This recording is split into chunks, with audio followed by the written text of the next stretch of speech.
30வது தசகம். 30வது தசகத்துல 1வது ஸ்லோகம். இந்திரன் யுத்தத்துல கொன்னுட்டார் அப்படின்னா கூடியும்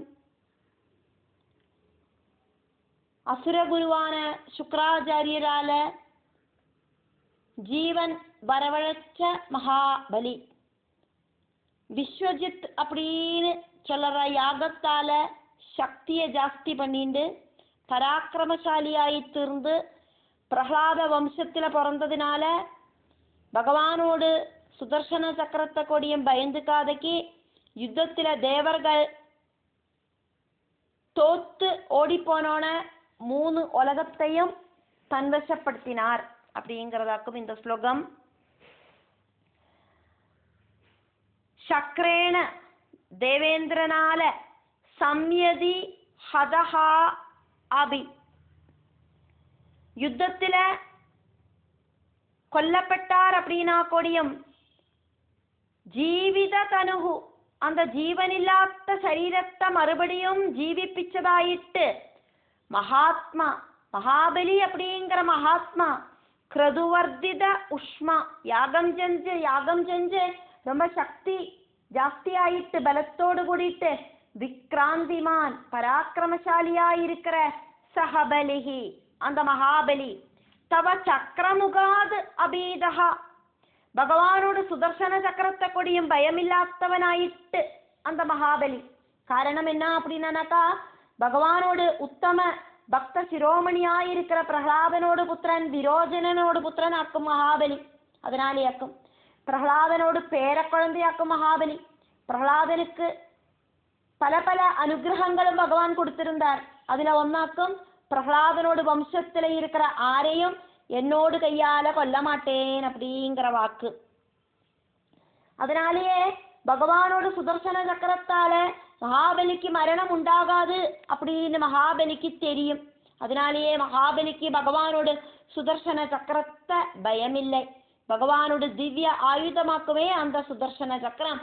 அந்த சுதர்சன சக்கரத்தை கொடியும் மகாபலிக்கு பயமில்லை.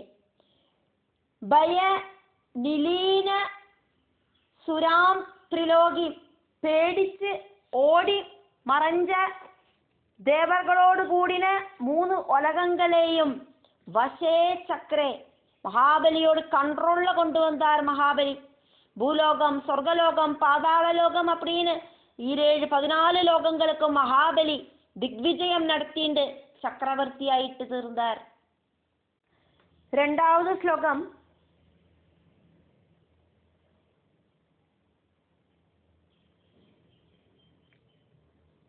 அதிதி மாதா அப்படிங்கிறது தேவர்களோடு அம்மையாக்கும். அதிதி மாதா தன்னோட புத்திரனான இந்திரனோடு சங்கடத்தை பார்த்துட்டு கணவரான கஷ்யபனை சரணம் பிராபிச்சா. திதியோடு புத்திரர்கள் அப்படிங்கிறது அசுரர்களாக்கும் அப்படிங்கிறத நம்ம பார்த்தோம். திதிக்கு 2 புத்திரர்களை கிருதயுகத்துல உண்டானது நம்ம பார்த்தோம். ஹிரண்யாட்சனும் ஹிரண்யகசிபுவும். திதியோடு சகோதரியாக்கும் அதிதி கஷ்யபனோடு மனைவி. திதியும் அதிதியும் எல்லாம் கஷ்யபனோடு மனைவிதான். அப்ப அதிதியோடு புத்திரர்கள் அப்படின்னு பார்த்தா அவ தேவர்களாக்கும். இந்திரனோடு தன்னோட மகனோடு சங்கடத்தை காணத்துக்கு சகிக்க முடியாத அதிதி.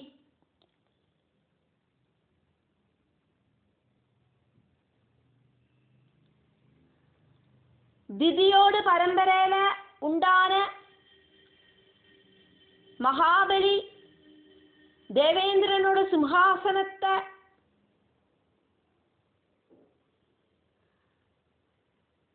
எடுத்துட்டோன தேவேந்திரனோடு அந்த இந்திர பதவியை எடுத்துட்டோன அதிதிக்கு சங்கடம் வருது. இந்த திதியோடு அசுரர்களால தன்னோட புத்திரர்களுக்கெல்லாம் இப்படி கஷ்டம் உண்டாகிறதே அப்படின்னு நினைச்சு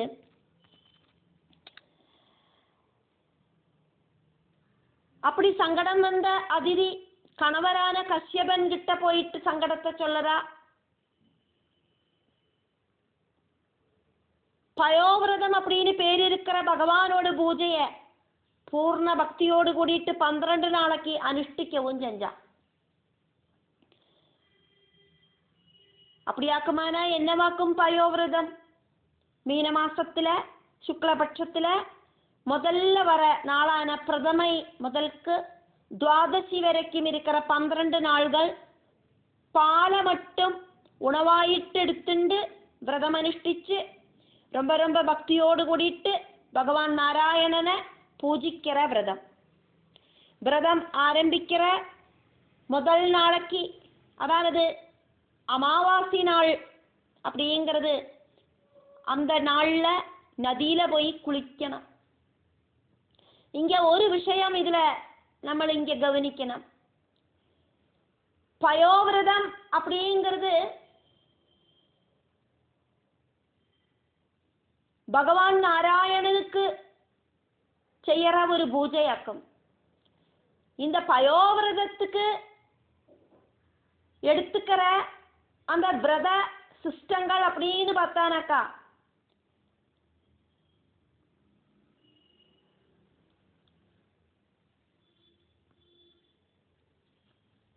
கிருதயுகத்துல வராக அவதாரம் எடுத்தாரு பகவான் ஹிரண்யாட்சனை கொல்லறதுக்காயிட்டு. பூமி தேவிய பாதாளத்தில இருக்கிற ரசாதலத்திலேருந்து மீட்டுண்டு வரத்துக்காயிட்டு பகவான் எடுத்த அவதாரமாக்கும் வராக அவதாரம். இங்க வராக அவதாரமும் ஆயிட்டும் கூடியும் இந்த பயோவிரதத்துக்கு ஒரு அட்டாச்மெண்ட் இருக்கு அப்படிங்கிறத நம்ம பார்க்கிறோம். என்னவாக்கும் சொல்லப்படுறது அப்படின்னாக்கா, அமாவாசை நாளில், அதாவது விரதம் ஆரம்பிக்கிறதுக்கு முதல் நாளைக்கு அமாவாசை நாளாக்குமே, அந்த அமாவாசை நாளில் நதியில போய் குளிக்கணும். എന്നിട്ടോ வராக அவதாரமாயிருக்கிற காட்டுபന്നിயோடு தம்ஷ்டத்தால அந்த தேட்டையால குத்திமறிச்ச மண்ணை சரீரத்துல பூசிக்கணும். அந்த மண்ணு ரொம்ப சிரேஷ்டமாக்கும் அப்படின்னாக்கும் இங்க சொல்லப்படுறது. அந்த மண்ணை சரீரத்துல பூசிக்கணும்.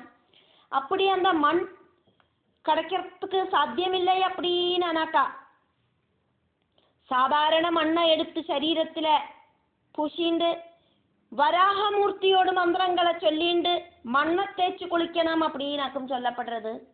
എന്നിട്ട് குளிச்சதுக்கு அப்புறம் பலவித பூஜைகள் பகவானுக்கு செய்யணும் அப்படின்னும் காசியபன் திதிக்கு சொல்லி கொடுத்தார். 12 നാളുക്കും വ്രതമായിട്ടൊക്കാന്നുണ്ട് ബ്രഹ്മചര്യം പാലിക്കണം. മനസാ വാചാ കർമ്മണ രജോ ഗുണ തമോ ഗുണങ്ങൾ ഉണ്ടാകக்கூடாது அப்படின்னாக்கும் கஷ்யபன் சொன்னது. அதாக்கும் பிரம்மச்சரியம். யதார்த்தமான பிரம்மச்சரியம் அப்படிங்கிறது அதாக்கும். தமோ குணங்களும் ரஜோ குணங்களும் இல்லாம சத்குணம் மட்டும் இருக்கிறது. அப்படின்னாக்குமான அங்க காம விசாரங்களும் உண்டாகாது. எல்லா சுக சௌகரியங்களும் உபேட்சிக்கணும். எதுலேயும் ஆசை இருக்கப்படாது. காமம் அப்படின்னா என்ன? ஆக்ரகம். காம விசாரம் அப்படின்னா அது வேணும் இது வேணும் அப்படிங்கிற ஆசைகள். அப்ப எந்த ஒரு அட்டாச்மெண்ட்டும் இருக்கக்கூடாது. ஒன்னிலையும் எந்த ஒரு ஆசக்தியும் உண்டாகக்கூடாது. இப்படி பக்தி சப்தையோடு கூடிட்டு பயோவிரதம் அனுஷ்டிக்கணும் அப்படின்னு கஷ்யபன் மனைவியான அதிதிக்கு சொல்லி கொடுக்கிறார். அதிதிஹி, கஷ்யபனோடு பத்னி அதிதி, புத்திர ஆர்த்தி தர்ஷனவசாத், தன்னோடு புத்திரர்களான தேவர்களோடு சங்கடங்களை பார்த்துட்டு, திதியோடு புத்திரர்களான அசுரர்கள் தன்னோடு புத்திரர்களை உபதிரவிக்கிறத பார்த்துட்டு, விஷண்ணா ரொம்ப ரொம்ப சங்கடப்பட்டு நிஜபதிம் தம் காஷ்யபம், தன்னோடு சொந்தம் பர்த்தாவான காஷ்யபனை சரணம் பிரபன்னா சரணம் பிரபிச்சா. சா, அந்த அதிதியாகட்டும், தது உதிதம், காஷ்யபன் சொல்லி கொடுத்த பயோவிரத ஆக்கியம், பயோவிரதம் அப்படின்னு பேர் இருக்கிற தொது பூஜனம், பகவானோட பூஜை அப்படிங்கிறது தொய் பக்தி பூர்ணா, பகவானில ரொம்ப பக்தியோடு கூடி முழுகிண்டு, அகசு அப்படின்னாக்கா ஒரு நாள் அப்படின்னு அர்த்தம். துவாதசாகம் அப்படின்னாக்கா 12 நாளுகள் அப்படின்னு அர்த்தம். அசரது ஹி, அனுஷ்டிக்கவே செஞ்சாளே அப்படின்னாக்கும் இந்த ஸ்லோகம். 3வது ஸ்லோகம், அந்த பயோவிரதத்தோடு கடைசியில பகவானில லயிச்சிருக்கிற மனசோடு கூடின அதிதியோடு முன்னால ஷாம വർണ്ണത്തോട് കൂടിയിട്ട് 4 തൃക്കരങ്ങളോട് കൂടിയിട്ട് ഭഗവാൻ പ്രത്യക്ഷനായിട്ട് பக்திபூர்வம் நமஸ்காரம் பண்ணின அதிதிட்ட பகவான் சொல்றார், நீங்கள் கவலைப்படாம இருங்கோ, உங்களுக்கு புத்திரனாயிட்டு நானே ஜெனிப்பேன், என்ன பார்த்ததாயிட்டு வெளியில அரட்டியும் இப்ப சொல்லப்படாது அப்படின்னு. தஸ்ய அவதம் பயோவிரதம் முடியற டைம்ல தொய் நிலீனமதேகே அமுஷ்யாக ഭഗവാനിൽ ലയിച്ച മനസ്സുമായിട്ട് இருக்கிற அதிதியோடு முன்னால ശ്യാമഹ கருநீல கலர் இருக்கிற பகவான், சதுர்புஜ வபுகு 4 திருக்கரங்கள் இருக்கிற பகவான், அப்படியெல்லாம் இருக்கிற துவம் பகவானே நீங்கள் ஸ்வயம் ആരും ചൊല്ലാതൊക്കെ സ്വയമായിട്ട്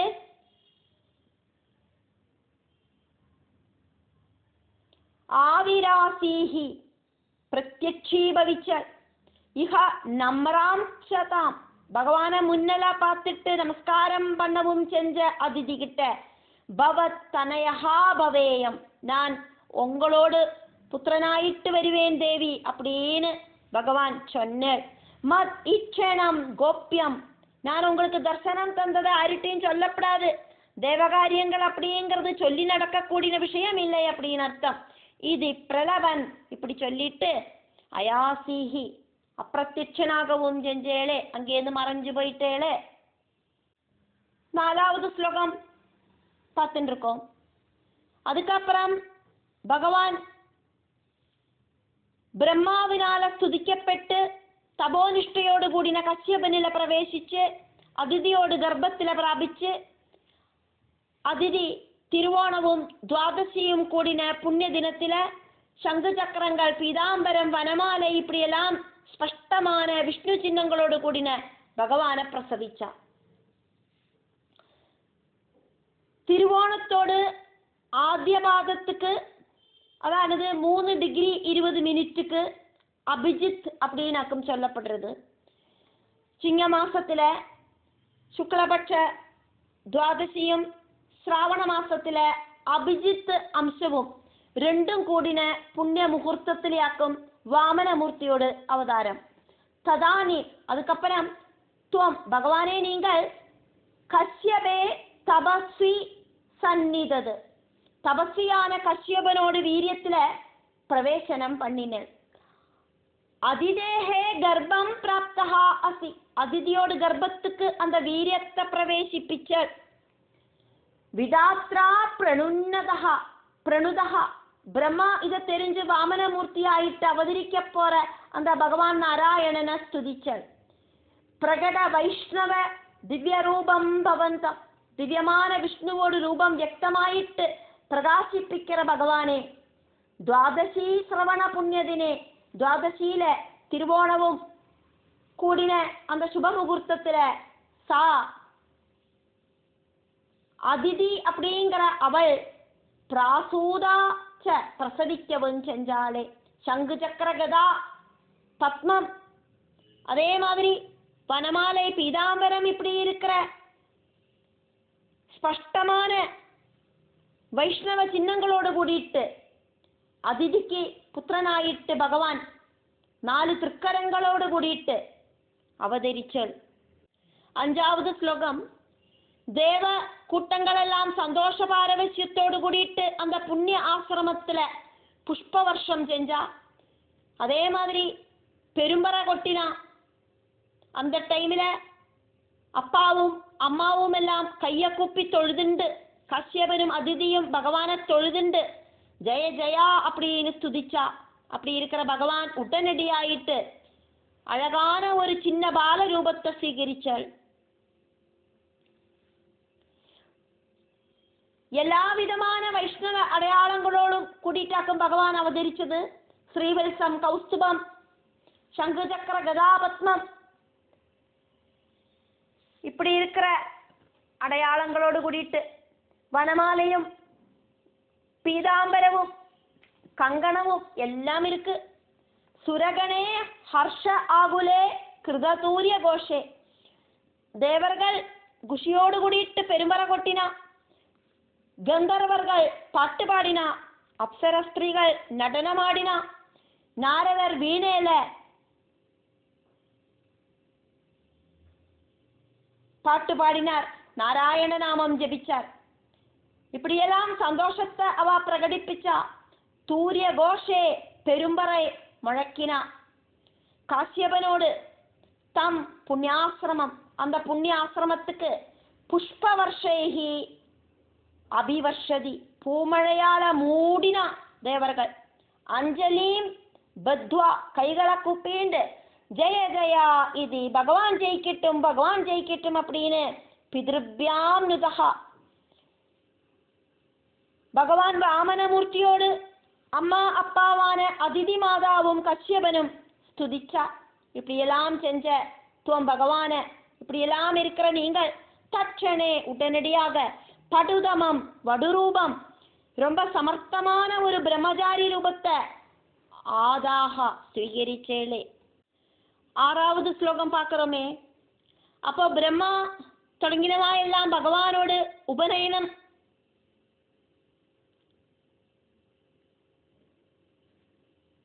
நடத்தவும், பகவானுக்கு தண்டம் தோல் ஜபமாலை இதெல்லாம் சமானமாயிட்டு கொடுக்கவும் செஞ்சா. பரமேஸ்வரன் பகவானுக்கு சமிதாதானம் அனுஷ்டிச்சார்.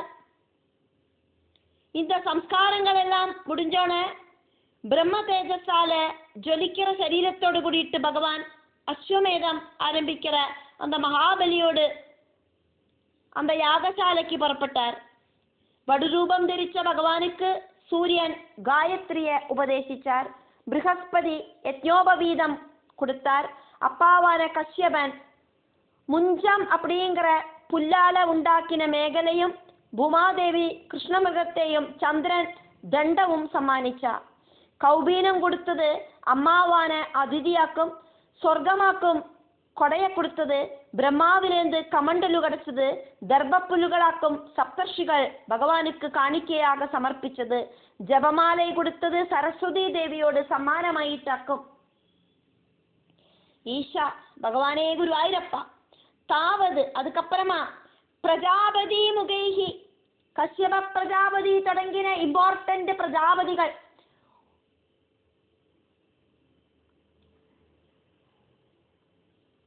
பிரம்மாவோடு ஒரு பகல் அப்படிங்கிறது ஒரு கல்பமாக்குமே.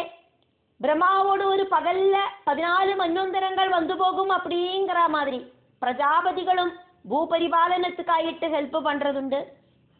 இப்படி எல்லாவராலையும் உபநீயம் நடத்தப்பட்டு மௌஞ்சி மேகலை தண்டம் வடி அஜினம் கிருஷ்ணமிருகத்தோடு தோல் அச்சவலையா ஜபமாலை ஆதிபிகி எக்ஸெட்ரா எக்ஸெட்ரா இது மாதிரி இருக்கிற பொருள்கள் அர்க்கியமானகா எல்லாரும் எல்லாம் வாமனமூர்த்திக்கு ஓரோருத்தரும் கொண்டு வந்து கொடுத்து உபச்சாரம் பண்ணினா. இதெல்லாம் இவையாலையெல்லாம் தேதீப்யமான வபுகு, இப்படியெல்லாம் ஜொலிச்சு நிற்கிற வாமனமூர்த்தியோடு சரீரம் எடுத்த பகவானே அப்படின்னு பட்டதிரி பகவானை கூப்பிடுறார். கிருத அக்னி காரியகா, அக்னிஹோத்திரம் எல்லாம் செஞ்சதுக்கு அப்புறம், உபநயனம் செஞ்சதுக்கு அப்புறம், அக்னிஹோத்திரம் எல்லாம் செஞ்சதுக்கு அப்புறம், சமிதாதானம் எல்லாம் செஞ்சதுக்கு அப்புறம், பிரகிருத அஸ்வமேதம் பலிகிரகம் பிராஸ்திதா, அஸ்வமேத யாகம் நடந்துட்டு இருக்கிற அந்த யாகசாலைக்கு அந்த பலிகிரகத்துக்கு பகவான் வாமனமூர்த்தி யாத்திரையானார். 7வது ஸ்லோகம் பார்த்துட்டு இருக்கோம்.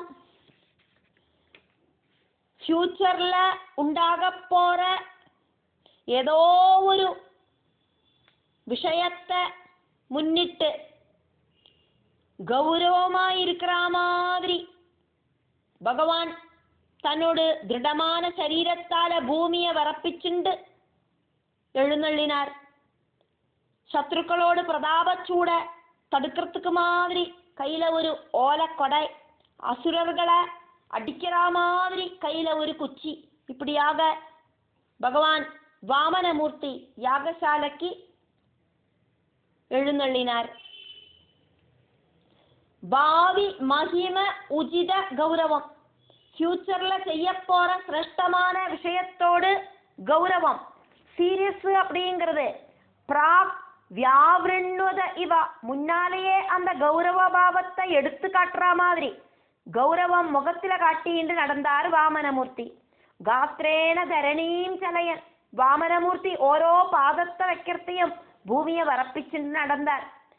பரோஷ்ம விரணார்த்தம் இவ சத்திரம் பர உஷ்ம அதிரணார்த்தம் இவ சத்திரம் ஆததானக சத்ருக்களோடு ஆக்கிரமணத்தோடு சூடுலேந்து தப்பிச்சுக்கிறதுக்காக்குமோ அப்படிங்கிற மாதிரி கையில ஒரு ஓலக்கொடையும் வச்சுண்டு தானவ ஜனேஷு சன்னிதாதும் இவ அசுரர்களோடு மேல பிரயோகிக்கிறதுக்காக்குமோ குச்சியால அசுரர்களை அடிக்கிறதுக்காக்குமோ அப்படின்னு தோணறா மாதிரி தண்டம் ச ஆததானகா கையில ஒரு குச்சியும் வச்சுண்டு ஒரு தண்டத்தையும் வச்சுண்டு அயாசீஹி பகவான் வாமனமூர்த்தி மெல்ல மெல்ல பதம் வச்சு திருடமான பத சுவடுகள் வச்சு கையில ஓலக்கொடையும் பிடிச்சுண்டு யாகசாலைக்கு நடந்து போனார். 8வது ஸ்லோகம் பார்த்துட்டு இருக்கோம். பகவான் வாமனமூர்த்தி நர்மதா நதியோடு வடக்கு பக்கத்துல இருக்கிற மகாபலியோடு அந்த அஸ்வமேத யாகசாலையில போய் எத்தி சேர்ந்தோன்னு பகவானோட தேஜஸ பார்த்துட்டு கண்ணு அப்படியே மங்கி போன சுக்ராச்சாரியன் தொடங்கினவா எல்லாம் இது சூரியனாக்குமா அக்னியாக்குமா சனல்குமாரனாக்குமா ஆராக்கும் அப்படின்னு யோசனை பண்ணிட்டு நின்னா. அவளுக்கு புரியலை. நர்மத உத்தர தடே நர்மதா நதியோடு வடக்கே தீரத்துல தாம் அந்த ஹயமேதசாலாம் அஸ்வமேத யாகம் நடக்கிற யாகசாலைக்கு போய் பகவான் அங்க ஆசேதுஷி அந்த யாகசாலையில ஏறி போனோன்னு தவ ருஜா பகவான் வாமனமூர்த்தியோட தேஜஸால ருத்த நேத்ரைஹி கண்ணுகளால அங்க இருக்கிறவாளுக்கு பார்க்க முடியாதത്രയ്ക്കും தேஜஸாக்கும் பகவானுக்கு. அதனால அவளோட கண் அஞ்சி போச்சு. சூரியனை நட்டுச்ச நேரத்துல நமக்கு கண்ணை திறந்து கண்ணை சுழுக்காதைக்கு பார்க்க முடியாதே, அதே மாதிரி சுக்ரமுகைஹி சுக்ராச்சாரியர் தொடங்கின முக்கியர்களான பிரமுகர்கள் சுக்ராச்சாரியர் அப்படிங்கிறது அசுர குருவாக்குமே.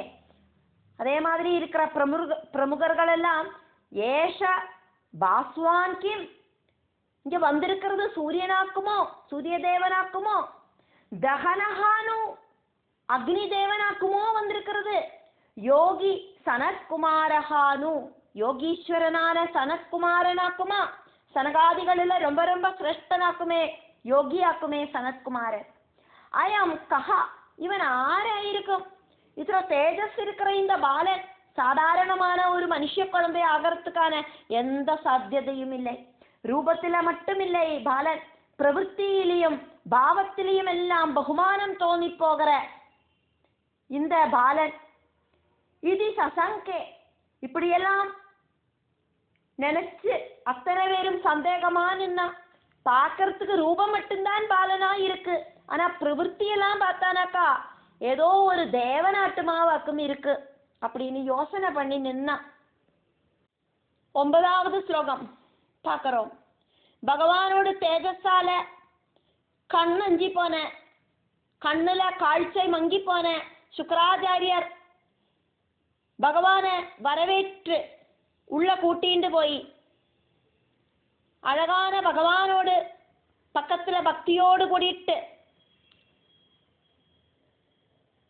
புலகாங்கிதனாயிட்டு ரோமாஞ்சத்தோடு கூடி வந்து நின்ன புண்ணியவானான அந்த அசுர சக்கரவர்த்தி சுக்ராச்சாரியராக்குமே கூட்டிட்டு போனது. அந்த பகவான் கிட்ட ஓடி வந்து நின்னது அசுர சக்கரவர்த்தியாக்குமே. அந்த அசுர சக்கரவர்த்தி பகவானோடு திருக்காலுகளை அலம்பி பரமபாவனமான அந்த ஜலத்தை தன்னோடு சிரசில தெளிச்சுண்டார். மகசா அபிபூதைஹி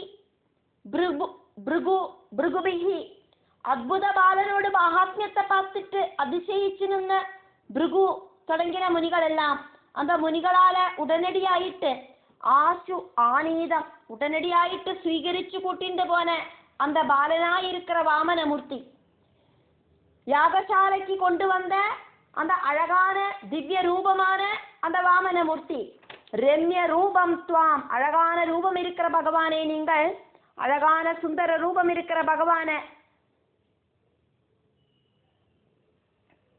அவ அந்த யாகசாலைக்குள்ள கூட்டிட்டு போனா. பகவானே, பகவானோடு கிட்ட சுகிருதி அசுரஹா, சுகிருதம் செஞ்ச மகாபலி அப்படிங்கிற பாக்யவான், பிரகலாதனோடு பேரக்குட்டியான மகாபலி அப்படிங்கிற அசுர சக்கரவர்த்தி சிரேஷ்டன், புலக ஆவிருத அங்கஹா, புலகாங்கிதம் அடைஞ்சு சரீரம் மொத்தம் புல்லரிச்சு உத்தம பக்தியோடு ஒரு முக்கிய லட்சணமாக்கும் புலகாங்கிதம் அடையல் அப்படிங்கிறது. ரோமாஞ்சத்தோடு கூடிட்டு சரீரம் விரைச்சுண்டு பக்தியா சம் ஏத்தியா, பக்தியோடு கூடிட்டு பகவான் கிட்ட ரொம்ப பக்கத்துல வந்து நின்று பாதவ் பரிணிஜ்யா, பகவானோடு 2 திருப்பாதங்களையும் அலம்பி பாதத்துல ஜலத்தால அபிஷேகம் நடத்திட்டு தீர்த்த தீர்த்தம் தது தோயம், தீர்த்தங்களில சிரேஷ்டமாயிருக்கிற தீர்த்தமாயிருக்கிற அந்த ஜலத்தை மூர்ததி சிரசில, மகாபலியோடு சிரசில அன்வதிருதா தரிச்சுண்டார், தலையில புரோட்சிச்சுண்டார், அப்படி இல்ல தெளிச்சுண்டார். புண்ணியமான அந்த தீர்த்த ஜல மகாபலி சொந்தம் சிரசில பய பக்தியோடு கூடிட்டு தரிச்சுண்டார் அப்படின்னு அர்த்தம். 10வது ஸ்லோகம் பார்த்துட்டு இருக்கோம்.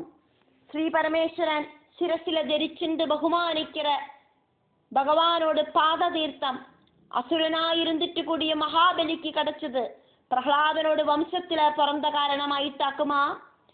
அப்படி இல்லைன்னா நிறைய யாகங்கள் செஞ்சதுனால அந்த புண்ணியத்தினாலே ஆக்குமா? அப்படி இல்லைன்னா பிராமண பக்தி ஆக்குமா? என்னத்தினாலே ஆக்கும் அப்படின்னு எனக்கு தெரியலை அப்படின்னு சொல்லிண்டு பட்டதிரி பகவான் கிட்ட சொல்லதார். அப்படி எல்லாம் இருக்கிற மகாத்மியத்தோடு கூடி இருக்கிற பகவான், குருவாயிரப்பா என்ன நோய்களிலேந்து காப்பாத்தனமே அப்படின்னு சொல்லறார். தே எது பதாம்பு பத அம்பு, பகவானே உங்களோட பாத தீர்த்தம் அப்படிங்கிறது கிரிசஸ்ய சிரோபிலாள்யம், பரமசிவனும் கூடி அவரோட சிரசில தரிச்சுண்டு பகுமானிக்கிறது. தது இதம், அப்படி இருக்கிற அந்த பாத தீர்த்தம் அப்படிங்கிறது திதிஜஹா அபி, திதியோடு புத்திர பரம்பரையில ஜனிச்ச அசுரனாக்கும்னா கூடியும் திதியோடு புத்திரன் ஹிரண்யகசிபு, அந்த ஹிரண்யகசிபுவோடு புத்திரன் பிரகலாதன், பிரகலாதனோடு புத்திரன் விரோஜனன், விரோஜனனோடு புத்திரன் மகாபலி. அசுரனாயிட்டு கூடியும் பிரகலாத வம்சஜதையா, பிரகலாதனோடு பேர குழந்தையாயிட்டு பிரகலாதனோடு பரம்பரையாயிட்டு ஜனிச்சதுனால அந்த சுகிருதம் கிடைச்சதா? அப்படி இல்லைன்னா கிரது சொன்னாக்கா யாகம், கிரதுபிகி அப்படின்னா யாகங்களாலே ஆக்குமா அப்படின்னு அர்த்தம். மகாபலி நிறைய யாகங்கள் எல்லாம் நடத்தியிருக்கார், அந்த சுகிருதத்தாலே ஆக்குமா? பகவானை நேரில் பார்க்கறதுக்கு சாதிச்சது. அப்படி இல்லை அப்படின்னா திஜ ஏஷு விஸ்வாசதஹானு, பிராமண விசுவாசத்தினாலே ஆக்குமா? மகாபலி பெரிய பிராமண பக்தனாக்கும், மகாபலிக்கு அதனாலே ஆக்குமா? லேபே, இப்படி ஒரு பாக்கியம் கிடைச்சது மகாபலிக்கு, பகவத் தர்சன பாக்கியம் அப்படிங்கிறது பிரகலாத பரம்பரையில ஜனிச்சதுனாலே ஆக்குமா? நிறைய யாகங்கள் செஞ்சதுனாலே ஆக்குமா? பிராமணர்களை பக்தியோடு கூடி பூஜிச்சதுனாலே ஆக்குமா கிடைச்சது அப்படின்னு பட்டதிரி இங்க பகவான் கிட்டேயே கேட்கிறார். குருபுர ஆலய, குருவாயூர் கோவில்ல வாழற சகத்துவம் அப்படியெல்லாம் இருக்கிற திவ்ய சக்திகள் எல்லாம் இருக்கிற நீங்கள், விபோ சர்வ வியாபியா இருக்கிற குருவாயூரப்பா, பாலையே தாகா, என்னை எப்பவும் காப்பாத்தனமே அப்படின்னு பட்டதிரி பகவான் கிட்ட பிரார்த்திக்கிறார். குரு புராலயா பாஹிரோஹாத், என்னோட நோய்களிலேந்து என்ன காப்பாத்தனமே கிருஷ்ணா அப்படின்னு சொல்லிட்டு இந்த 30வது தசகம் பகவானுக்கு சமர்ப்பிக்கிறார்.